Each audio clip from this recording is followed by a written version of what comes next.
So it has been a long time since I've done this.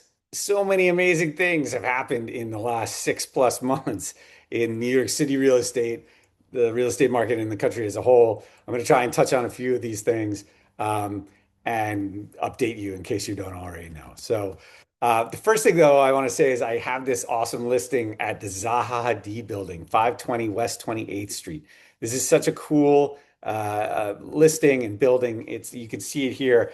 It's an iconic building that if you've ever walked down the High Line, you cannot miss this building with its curved windows and architecture. Zaha Hadid is this rightfully the Starchitect, architect, and she just designed. You can see the curved windows in the master bedroom there. It's just a fantastic building. It is a work of art inside and out. The lobby is amazing. The amenities are great. It's only 40 units in this building, and it's got so many amazing things about it. I really, if you want to see it, let me know, and we'll go take a look together. With that in mind, let's talk a little bit more about New York City real estate. One of the things that has passed and people have been talking about quite a bit is the Fair Act. So months ago, many months ago, I warned how the Fair Act was going to raise the rents in New York City. And lo and behold, the Fair Act passed, and the Fair Act raised the rents and took inventory off the market. So some say as much as 15% rents have gone up. I think that number is a little lower than that. I think it's probably closer to 10%. But what's happening is the Fair Act states that whoever hires the broker has to pay them, which is really on its face very reasonable.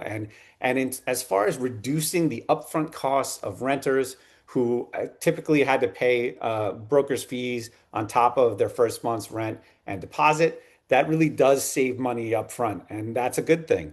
And the problem is now everybody's rent basis is significantly higher. And when you do the math and you compound the increases in rent that are going to happen over the next, over a few years of your lease, and you're starting at this much higher basis, it means that you're ending up paying a lot more as a renter down the line. And New York City is ever so slightly less affordable, truthful.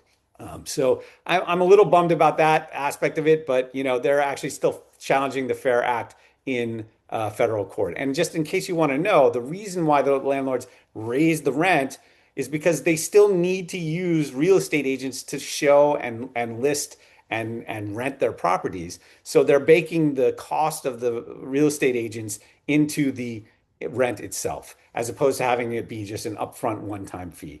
Um, that's the Fair Act. We'll see what happens, but affordability is not necessarily certainly mid to long term affordability is not what the Fair Act is delivering, unfortunately. The next thing is Mamdani. If you were living under a rock, if you didn't hear about him winning the Democratic primary, which means he's the likely winner of the mayoral race in New York City.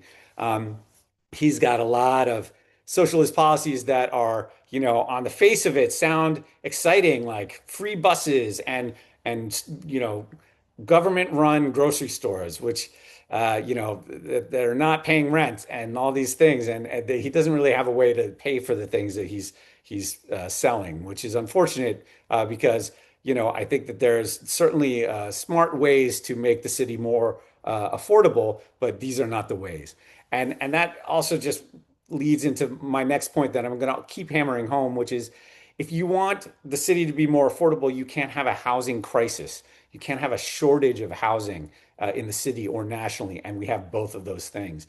And the thing that we are not, the progressive Democrats are not addressing, and I consider myself, I'm still absolutely a Democrat or maybe more of an independent these days. But the thing is you have to address the supply issue.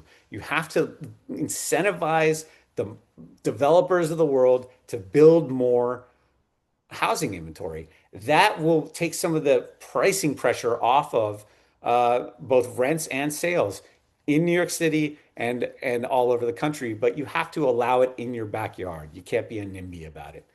So I'll get off my soapbox now.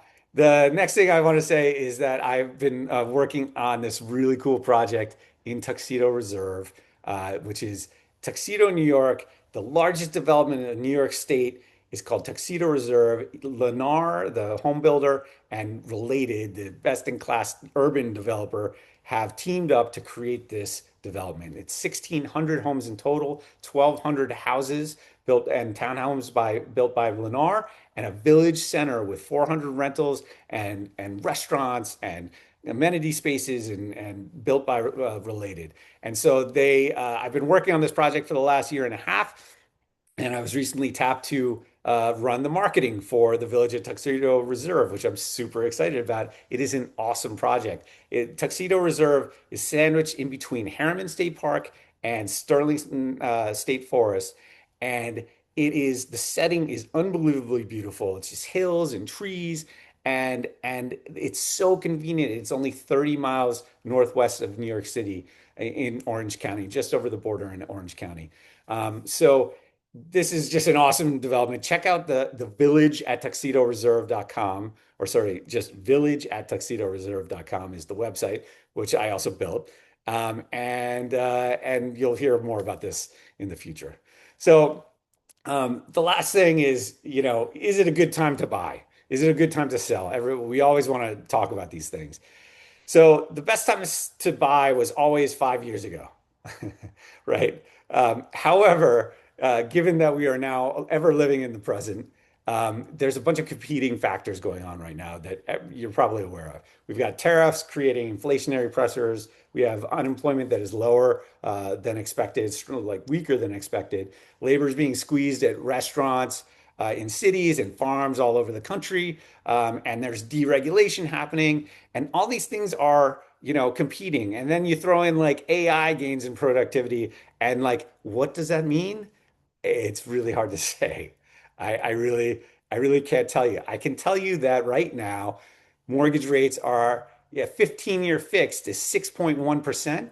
30-year fixed, you can get it for 6.3. So that is definitely going to be an incentive to buyers to want to start taking some of the inventory off the market and buying because they can get these lower rates. So it might not be a bad time to list as well. Okay. As far as like the macro picture, if anybody out there feels like they can predict what's going to happen in the next 6 months to a year, I would love to hear your opinions on that. All right. And I'm happy to talk about any of this stuff with you. Talk to you again.